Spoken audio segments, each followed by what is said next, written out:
So today I am in a tiny house putting ceiling boards up. These are 1x6 pine. So I'm going to show you a couple of quick tips on if you're by yourself, and I'll go over that with you. We're going to be doing it on this side of the tiny house. First thing is that you can see there's a gap at the top. So we'll climb up here and look at it. This is the gap at the top right here. It's about 2 inches. We take maybe a little bit more than 2 inches, inch and a half, 2 inches, all the way down. And he had put a board up here first, and I took it down because I want to take my top piece and bring it here, and that way when I'm down below, I'm not looking at that edge of that seam. It'll be an invisible seam. So we'll go over that. I got a few things to do. I'll set up to show you how I'm going to hang these boards up by myself on a 12-foot run with tongue and groove pine, in case you got a project like that. All right, so I am at the pitched in or the gable end of the tiny house, and I got myself a couple of pieces of scrap and of the same material that I'm going to use on the ceiling. And then I got a longer piece of scrap here that I'm going to use. And really all I'm going to do is take this scrap and hang it just a little bit below or lower than this board that represents the 1x6, and then I'm just going to nail it in place just like this. I'm going to put my camera down and give it a couple nails. Okay, so I have my 2 pieces of scrap nailed up with my 2-inch braided nails to hold that in place, and then I have my longer piece that is the tongue and groove material, and you can see it fits right in there like that, so it'll go all the way to the edge. But what I'm going to use for this piece is that I'm actually going to hold it like this. I'm going to nail it in place in line with these 2 pieces of scrap. So I'm going to put my phone down for a minute, give it a couple of braided nails in there, and see what it looks like. Okay, well, I have my scraps in place. We're going to call that a jig. It's a term for just any type of tool or some apparatus that makes your job easier, or actually makes your whatever you're working with conform to the shape that you're doing or holding. So here's another piece of scrap that I'm going to use. It is a 1x6 piece of pine that is cut off. And so what happens is that when I'm working by myself, I'm going to slip that back in there, and then that's going to hold that piece in place like that. So now it's like I have an assistant helping me with this ceiling project, and that's what I need in order to make this thing work. There's a couple more things that's going to help us align this stuff towards straight as we go, because we want to end up at the top to match the top of the other side of the ceiling. So my next step will be to, if you look, the tongue and groove, the tongue's going to be on the face up. It's going to be going toward the top of the ceiling. I want to bring this stuff up as close as possible. Where are we at here? Right there. I want to bring it as close as possible to the center wall.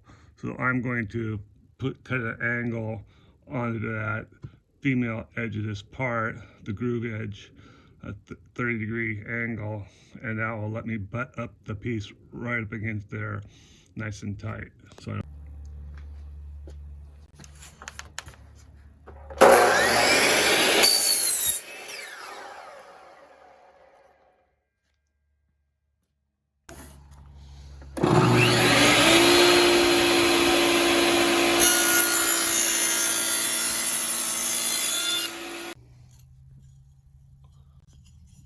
So here's my piece of scrap that I cut on the saw. It's just going to be used as a template.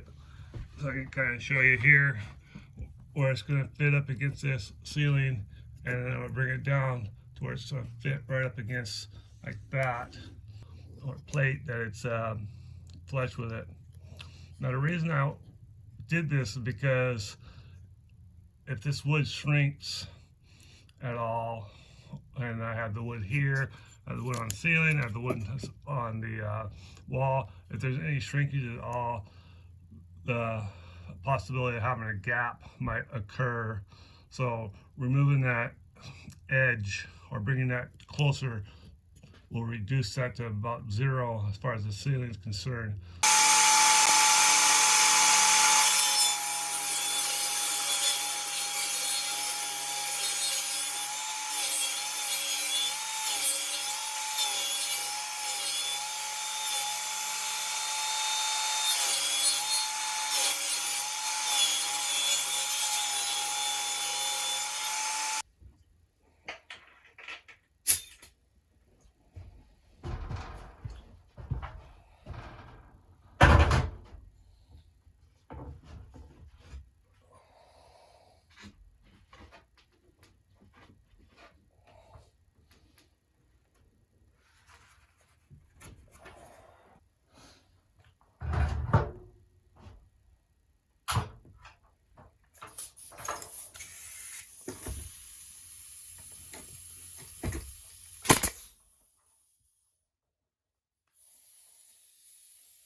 Alright, we have our first piece up.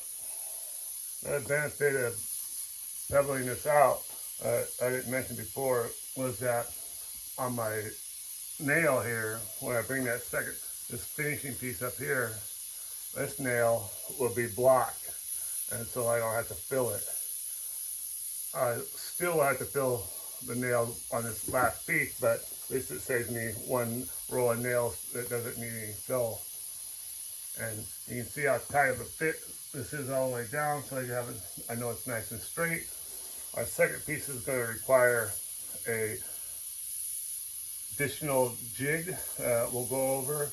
I'll make sure that when it fits into this tongue and the groove fits together, that it's really tight, because if you don't ensure that they're super tight, or they're evenly tight, I should say, then you might get a wave or a bow and end up with a different dimension at the top of your ceiling or your wall, your project that you're doing. So I'm going to cut the next piece and then we'll move on to that. So I just cut my piece to 137 inches long, and I have this piece of scrap here. And this is going to help me put up the next row of pieces, and I'm going to show you why and how. So I'm going to take my saw, I'm going to put an angle at the first notch, 15 degrees, and then I'm going to line my board here and get me about a 2-inch cut. And what I'll end up with is this little piece of pie that's going to be coming out to here, and I will use that. And I want to cut it to where the tongue side is going to be part of this cut. That's what I want. So let me give this a cut. I don't have a tripod, so I'm going to set the camera down and give it a cut. So I just finished my cut, and this is a piece of scrap, so it'll go in the scrap bin. And now I have this wedge here, and I'm going to need 2 of them. So I'll make 2 of them, and then we'll go back into the tiny house and show you what we're going to use them for. Alright, so I have my 2 wedges. I have these 2 blocks as well that I'm going to use. And these are what's going to help me put up the next piece to make sure it's really nice and tight and straight in line, so I don't end up with a various different line. So I'm going to come over and go 1, 2, 3, 4, 5, 6, 7, 8. There's 9 ceiling joists, and I'm going to come over 3. 1, 2, 3, and then I'm going to go 1, 2, 3, and then I'm going to use those two dark pieces right here, screw them in, and I'll use these right here next. I'm going to show you how I do that. Okay, we're ready to put in our second piece. I got me another piece of scrap here that I'm going to use, and I'm going to put it to represent our second row here. So let me hold that with this hand and give it a little tap of the hammer. Make sure it's down there nice and flush. So that's how we want it all to sit. So that's our goal. And that piece isn't totally necessary. I'm going to use it as an aid to represent my next piece. But I do need this one here, and I'm going to just hold it back about I'm going to take this brown scrap, I'm going to hold it back about an inch, inch and a half. Like that's about an inch and a half right there. And I'm going to screw that in there, and I'll show you what we do. I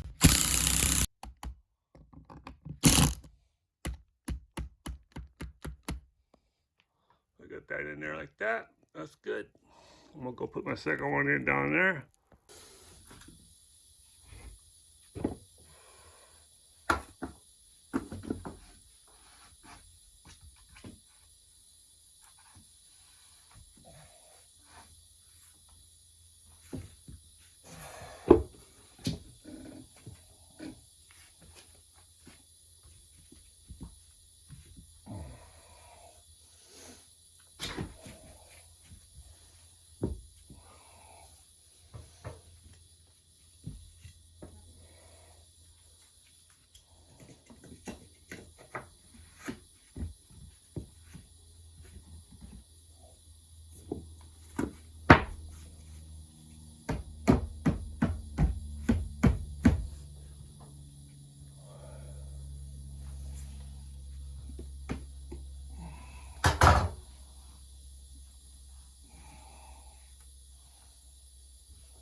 That one was a little bit harder than normal.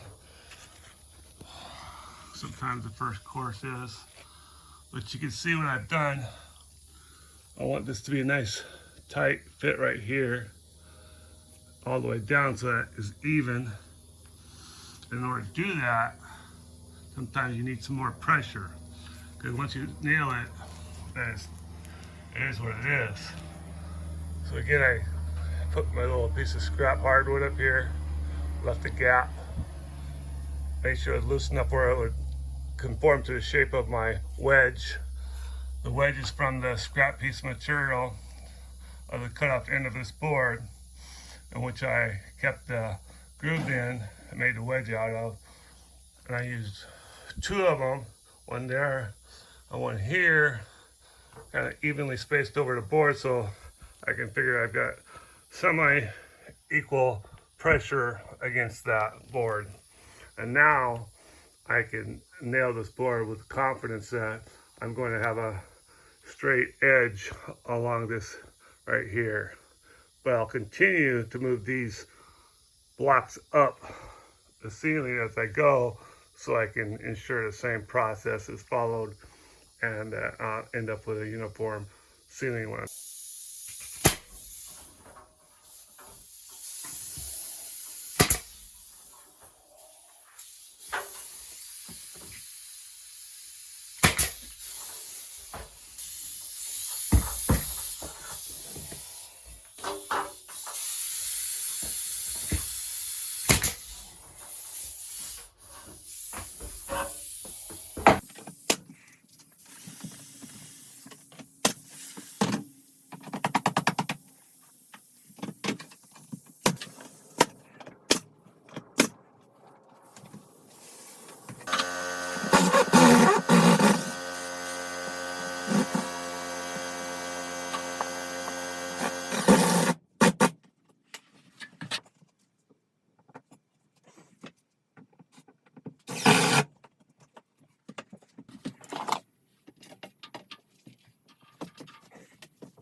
By yourself and need to hang some boards of any length. This is one way to do it.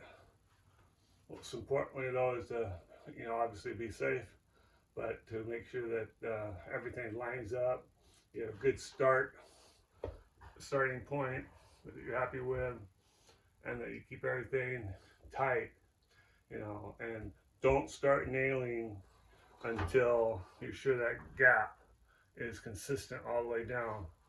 Because a lot of times, just like an angle might start out small, but by the time you get out to the edge, it's nice and big, just like a piece of pie. All right, thanks for watching.